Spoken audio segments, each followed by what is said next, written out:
Welcome to a purely Arsenal instant reaction podcast. It's Wolves 0, Arsenal 1. Despite Michael Oliver's best efforts, we found a way to win with 10 men.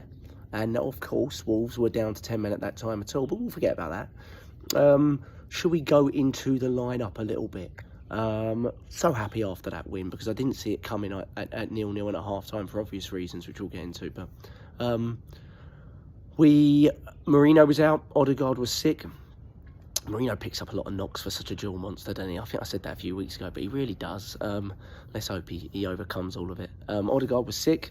Again, like I said, Kai Havertz and him do seem to pick up a bit of illnesses at the moment. Maybe it's because we can see your cheekbones from a million miles away, boys. But that's frustrating. Odegaard, I know he's been a little bit off in front of goal, but he's so important to us. But Saliba came back into the team, which was fantastic. Sorry, got beautiful birds tweeting overhead here. And we started okay. I wouldn't say we were dominant, but we did have a few chances. But the main ones in the first half, I remember, were Kai Havertz's head. Cross came in from the left. Havertz should have done better. Heads it wide.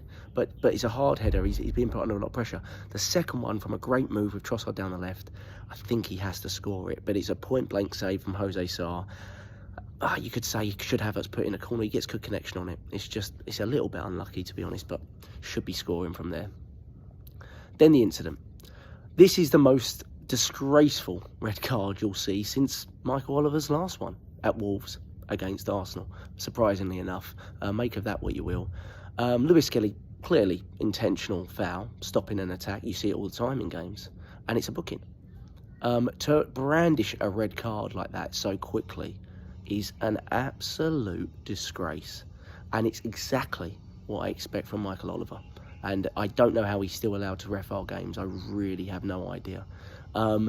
You'll hear soon with Howard Webb and his Sky Sports stuff and Jamie Carragher, they'll start talking about the location of Miles Lewis Kelly's foot as opposed to the opposing player's leg. I'm telling you now, that is absolute nonsense. He doesn't go studs up. It's the side of his foot that hits his shin. It's a foul and it's a booking, and you go on with it. And it's an intentional one that you see all the time.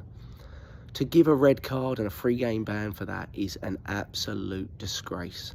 It's a disgrace. From the referee that at Arsenal Manchester City at the Emirates a few years back, Kovacic goes in with a leg-breaking tackle against Martin Odegaard and he gives a booking, and then a minute later he does the same thing against Declan Rice and he waves it off. It's incredible that this referee can keep giving us red cards that he will not give to any other team and that no one will. And I think from what I've seen from the reaction generally, the large reaction is, one of just absolute astonishment.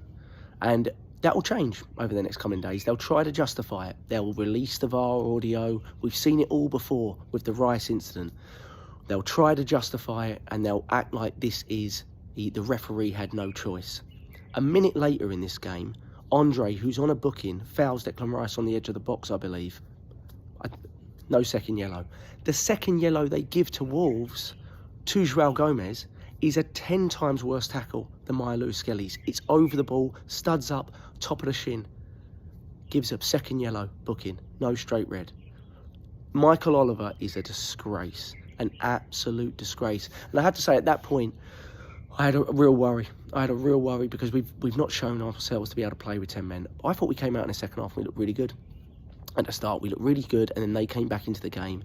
David Raya did fantastic. Great save from Cunha from the edge of the box that deflected. We made a change. Calafiori came on. Winieri, who found it difficult to get into the game, and I think he's better wide at this point, came off. Cross comes in from the right-hand side, a cutback from Martinelli. They don't clear it well, and it's a first-time brilliant finish from Calafiori, and that is what he has in his locker, Calafiori. He's seen it against Manchester City away, and at that point, you felt we really had something to hold on to. And other than a long ball forward, where Ait-Nouri got in and David Raya made a really good save, we were pretty comfortable. And we perhaps could have even extended our league. I think we had one or two chances later on. We didn't have the ability to change it, though. We looked tired. Havertz looked tired. Trossard looked tired. Tierney came on and I thought he did brilliant. Beautiful cross into the box. from Tierney, and I thought he gave us some legs, but we can't be bringing Tierney on at left wing and right wing. We've got to sign someone. Fantastic win, fantastic 1-0 performance. Let's get Svirnipan in from Rosenborg. Give us something different. 18, tacking wonder kid. Let's get him in. And let's get someone else. Cunha, did he make a case for himself today? I'm not too sure. You know, I'm not too sure. I'm not sure he's the perfect player for us, but he definitely would improve our attacking options. But for 70 million, I'm not too sure. And I'm not too sure the club do it. But we need to do something. I think we will do something. Even if we do get this Nipan in, I think we have to do something. And that's a really, really important victory. The line-up in midweek, I'm telling you, rotate as much as you possibly can. Sure, it's a risk, but I think you have to. We're on our last legs here, really, and they need to recover. Brilliant win. Purely Arsenal FP on Twitter. Subscribe, like, comment. Come on, you gooners.